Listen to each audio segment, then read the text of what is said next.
having a spaz. Having a spaz, having a blast. Let's go. So this is a segment of Talking Trophies. It's called AirRaid. We talk about different topics, we have a laugh, and we talk with our friends about things that are happening around the world and current circumstances. Today we're joined by Furks and Michael T. Thanks, boss, for pulling through. Thanks for having us. How's it going, brother?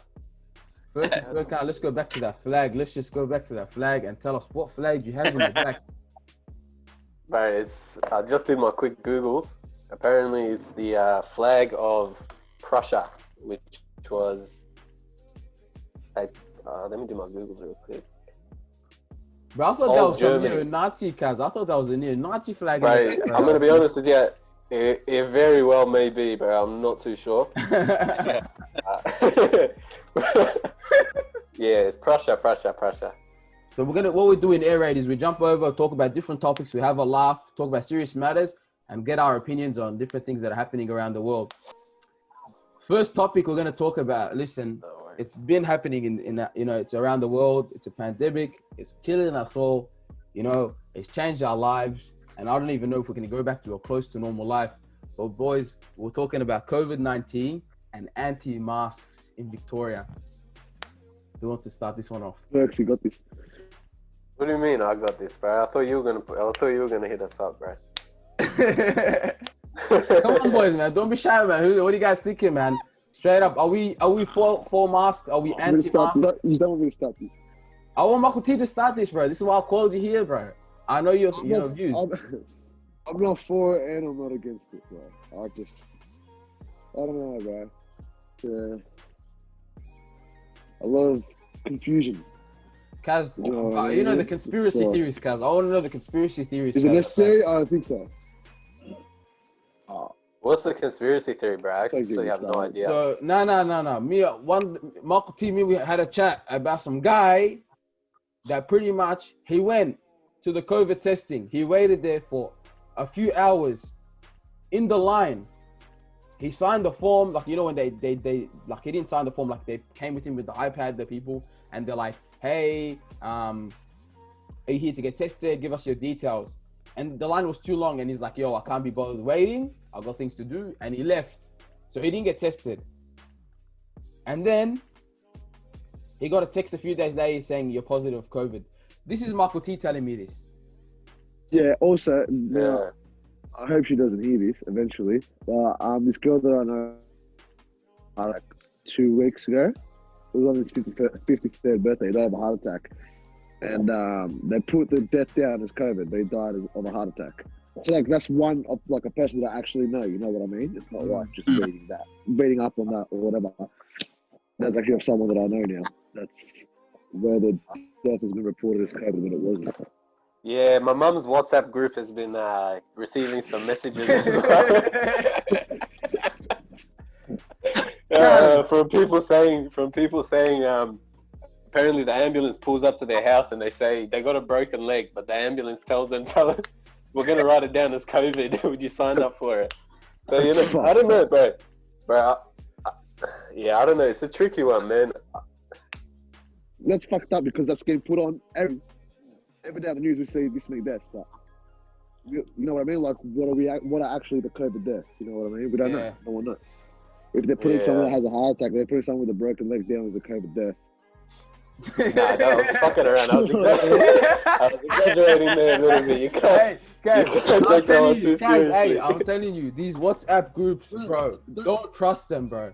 Whatever happens, Kaz, bro, you know what my dad did, Kaz? Bro, straight up, I hope he doesn't hear this. But my dad, someone told him, I don't know what WhatsApp chat thing told him, if you cut onions and you put onions in the room, it fights off the germs and the bacteria of COVID. So you know what my dad did? He went up, he cut up onions, and he put it in the corner of the rooms. I looked at my dad, me and my homeboy looked at my homeboy was in my house that day. We looked at my dad and said, God damn, bro. What's this? What's that people telling you, man? These guys making up conspiracies about COVID, all this, right? That was a funny story about COVID I've had. Hey, you know the onion one's true, yeah? Kaz, get out of here, Kaz. What'd you major in, Kaz? But yeah, man, I reckon like with the COVID, I reckon besides the quarantine, I don't know what's going on with the circumstance in Victoria. I feel like we're not handling it right. The government did their bit, but then at the same time, we should have had the military in place from the get-go, from day one, I reckon. You know what I mean? And now all COVID has become is just a blame game. Let's blame someone every week. Let's blame a new group every week.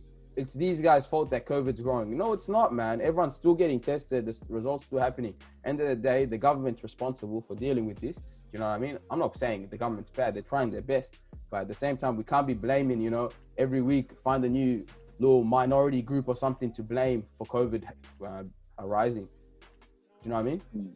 Yeah, I mean, look, the government's been pretty consistent. It's just the only problem is they've been consistently fucked up, so, you know what I'm saying? So, I don't know, man. I don't know, bro. My problem with this whole COVID-19 is, first off, we're in a fucking curfews, bro. I don't understand these curfews, man. 5 a.m. to 8 p.m. You can't leave your house, brother. This is 8 p.m. to 5 a.m. That's it. 8 p.m. Yeah. The problem is that, bro, you think they put this in if you were going through like a world war or something like that. These cunts are locking us down for something that might not be worse than a flu, you know? That's what's troubling to me, man. It's not so much the how they dealt with it, it's more so they haven't really provided any evidence as to how dangerous this thing is to begin with. And you're seeing it come out. That's why you're having stories go around, are people dying of heart attacks or are they dying of COVID, So, like if you need to juice up your numbers. Yeah, you just start writing changing the reason of someone's death. It's stupid, man. Yeah, I don't know, man. I don't know. I feel like, look, COVID is a threat, man. Like, you know what I mean? We lost a family friend, a neighbor that used to live with us. He passed away of COVID. Someone came to his house, and then a few days later, he went into ICU. You know what I mean? It is serious, especially dealing with elderly and stuff like that. But I just feel like the approach of it, you know what I mean, and especially like I feel like we overestimated it. Do you know what I mean? And what we should have done was we should have acted from the start. You know what I mean? We should have, because you know what? I remember in the start of it, Australia. Remember Scott Morrison was in the front saying, "Yeah, we're the world leaders. We're the first group to react. We were doing this. We were doing that." And like now, Victoria has the harshest conditions in the world for COVID. Yeah. Boys, so what are we saying about anti-masks? What happened recently with the anti-masks? You see the boys in the area, cause they came out or saying, we got freedom, we're going for a walk, we don't want to wear. We're anti-mask, we're anti-this. What are you guys thinking about that? Who is this? But there's plenty more to come. You talking about the one that's like Dandenong and then one happened There's to one in the Dandenong northern suburbs as well and stuff. Roxy. Yeah. No, more of that's gonna come. Yeah, 100%, man. Because I reckon. Sorry, go ahead, T. I reckon if this gets extended more, stage 4, bro, there's gonna be a full civil war. Yeah, 100%. That's what I was thinking as well. I think the only reason we've been able to get away with it so far is because it's winter and most people are home anyway. If they carry this through spring and summer, and holiday season. I already told you, T. There's gonna be a war, bro. No, I already told you, T. I already told you. One thing in this world, one thing that the white man, the Caucasian, the Aussie Bogan, whatever you want to call it, you can never take away from them is Christmas. If there's no one's taking Christmas away, bro. No one's taking Christmas away. You're not taking Christmas from an Aussie, mate. No chance. Christmas away, bro. Mate, you're stopping me from having a barbecue, having a couple of VBs and Furfies. Yeah, 100%. The only day he gets to spend time with his wife. Great. Do you understand? Do you want me to tell you how much I love Christmas? Can you understand how much I love? I don't even drink on Christmas, bro. Oh, that's how much I love Christmas, bro. God, that's a big statement to you, bro. You know what? When you're a kid, you weren't drinking. Yeah. Like holidays and stuff. That's why I don't drink even when it's Christmas. Bro, it's pure. What a holiday. Unreal. So if there's no Christmas, what's happening to Victoria? Mate, you're not cancelling Christmas. I'm just saying that flat out, all right? I don't keep going through a hurricane. Bro, I'll be straight up the Parliament steps, bro. Michael's gonna lead a one-man revolution, bro. I have Ronnie right now is working Live, in on Facebook Live.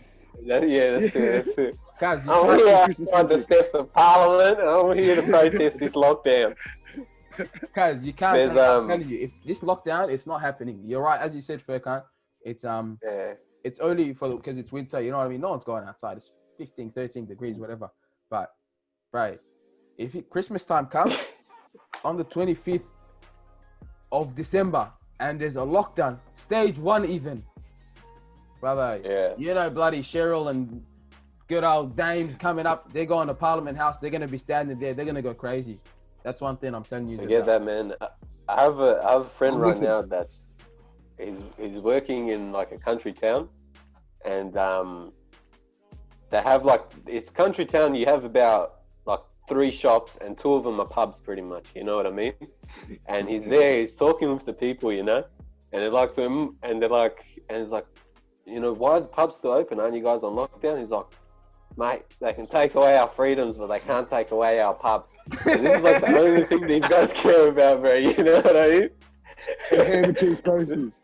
Yeah, these guys will die for their pub, bro. I'll tell you that much, man. I love Aussie culture. That's one thing I love about Australia, cuz, bro. You can't play around with the Aussie culture, bro. There's a few things in this world you can't take away from them, cuz it's Christmas and a good day at the pub.